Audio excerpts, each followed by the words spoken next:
I was about 50 when I noticed the quiet starting to take over. Not the kind that comes when the world goes to sleep, but the kind that comes from within, where even your own voice doesn't echo the way it used to. I didn't realize it at first. It crept in between commutes and conversations, settled in the pauses between what I said and what I meant. I'd be sitting across from someone at dinner, nodding, smiling politely, but my mind would drift elsewhere. Not out of disrespect, just distance. A kind of emotional drift I couldn't explain. Back then, I still looked like I had it together. Suit pressed, smile ready, to-do list always within reach. But something had shifted under the surface. Like a book I'd been reading for years suddenly started feeling unfamiliar. I turned the pages out of habit, not hunger. The truth? I was tired. Not just in the body, though God knows my knees had started keeping score by then, but in the soul. There was an ache that sleep couldn't fix, and coffee couldn't mask. I'd wake up and stare at the ceiling, wondering why everything I'd worked so hard to build suddenly felt too heavy to carry. It wasn't depression, not exactly. It was more like a quiet wondering, a question that followed me everywhere. Is this it? I had spent decades pouring myself into other people, raising kids, pleasing bosses, managing relationships that asked more than they ever gave. I said yes too often, stayed too long, smiled too wide, and somewhere along the way, I misplaced myself. Not dramatically, not all at once. I just faded a little each year, until the man in the mirror looked more like a performance than a person. At 50, I had the life I thought I wanted. The house, the title, the routine. But the truth? It all felt like wallpaper. Pretty enough from a distance, but it peeled when I got too close. I began to crave something deeper. Not more success or more stuff, just something real. I didn't want to impress people anymore. I wanted to feel seen, even if only by myself. There was this one afternoon I still remember clearly. I was sitting in traffic, late to a meeting I didn't want to attend, listening to a voicemail I didn't have the energy to return. And right there, in that ordinary mess of everyday life, I realized how deeply alone I felt. Not because I had no one, but because I wasn't with myself. I had become a stranger to my own thoughts. When I got home that night, I didn't turn on the TV. I didn't scroll. I didn't reach for a drink. I just sat, in the dark, in the silence, and I let whatever needed to rise. You see, no one warns you about that moment, that slow unraveling of old identities.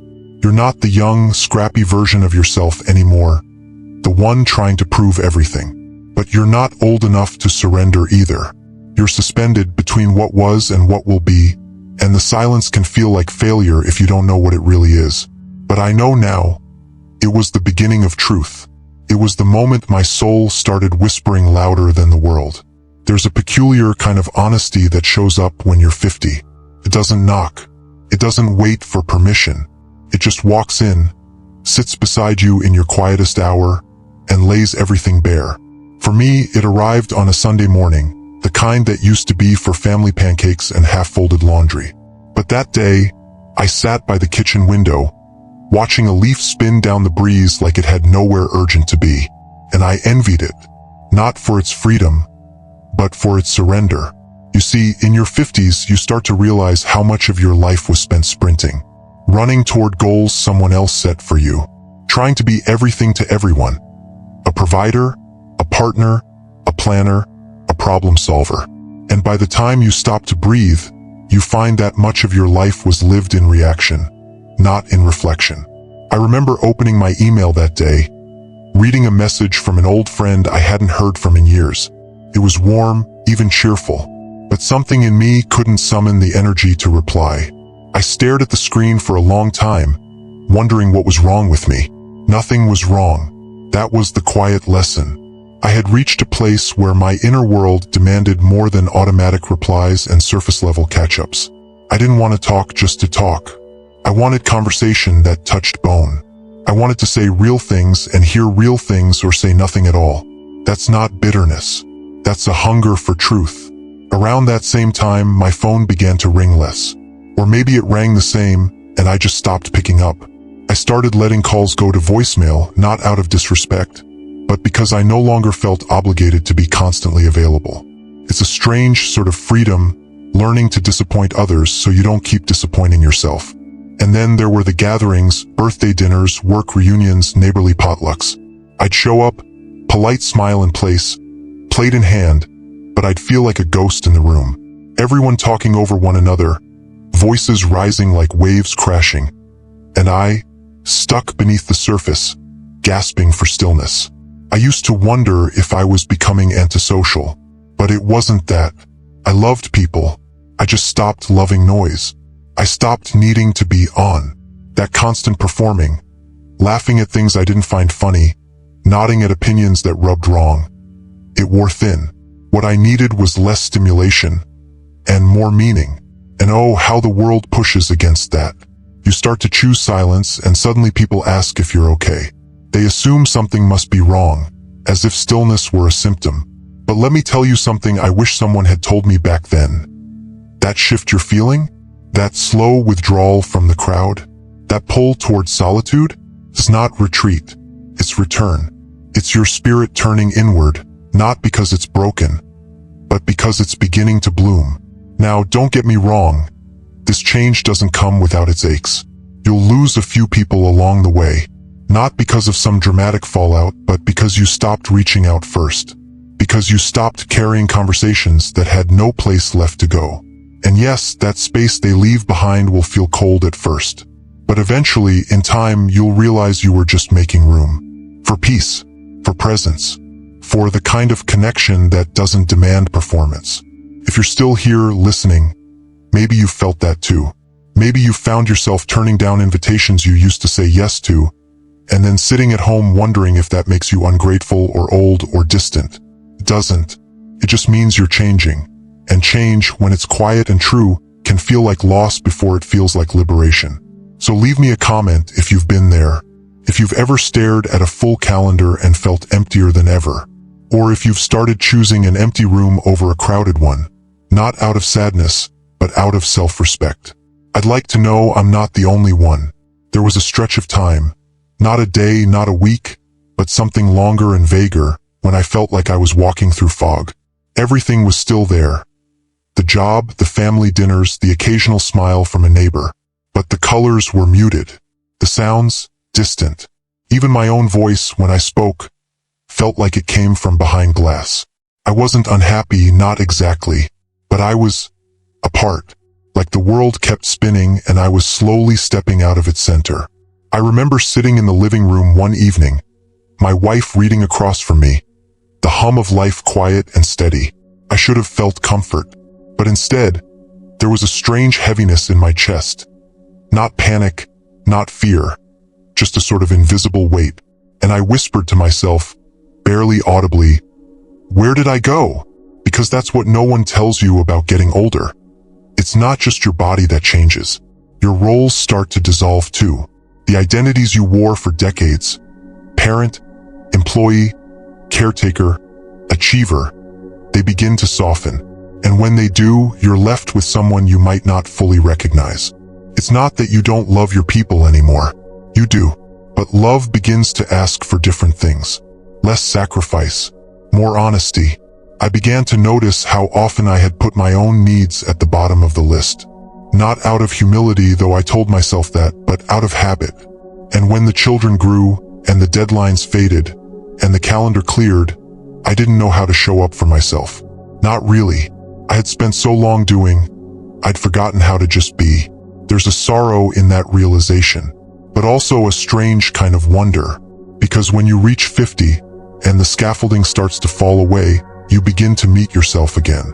Not the self you built to impress or protect or please, but the one who was always underneath.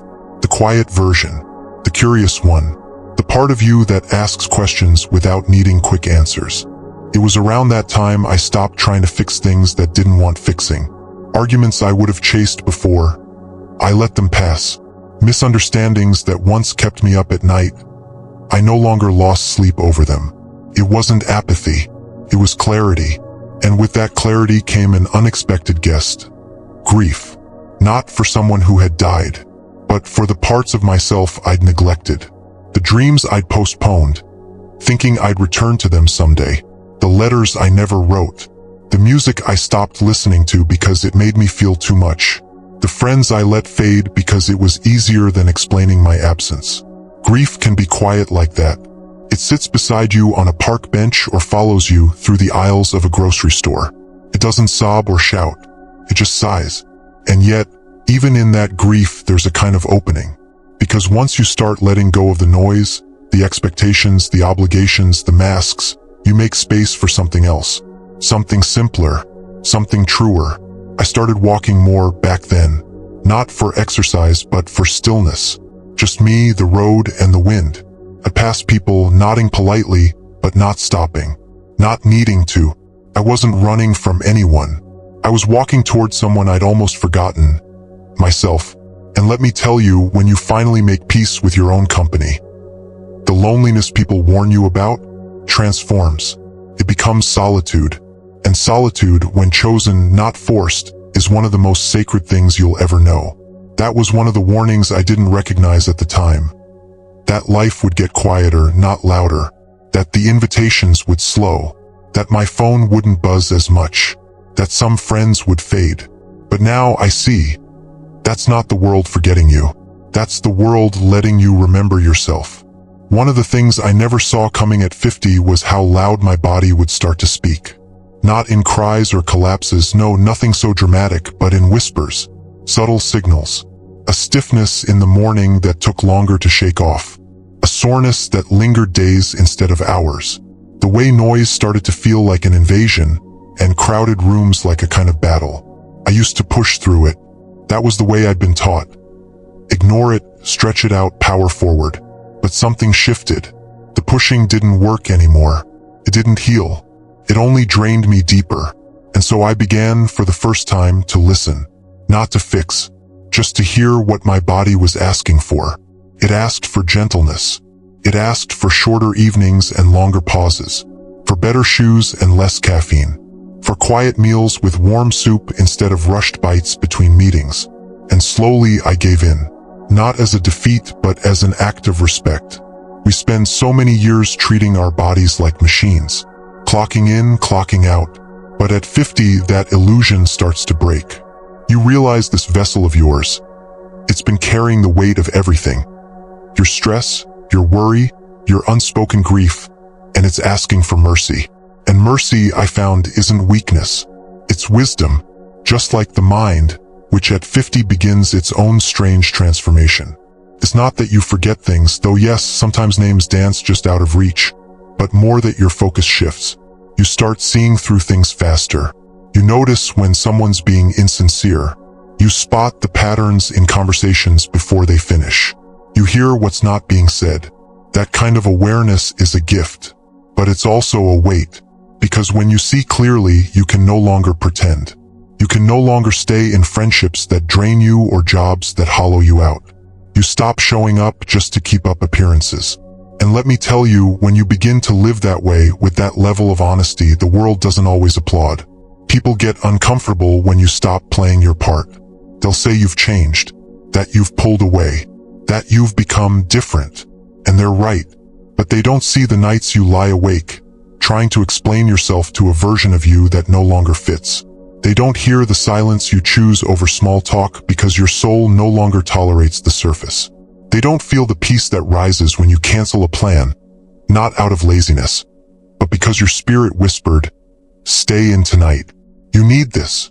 There's a kind of mourning in leaving your old life behind, even if it no longer fits.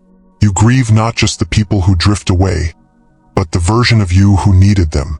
The one who sought approval like oxygen, who filled every silence with sound just to avoid feeling alone. But now, you begin to see that being alone doesn't mean being lonely.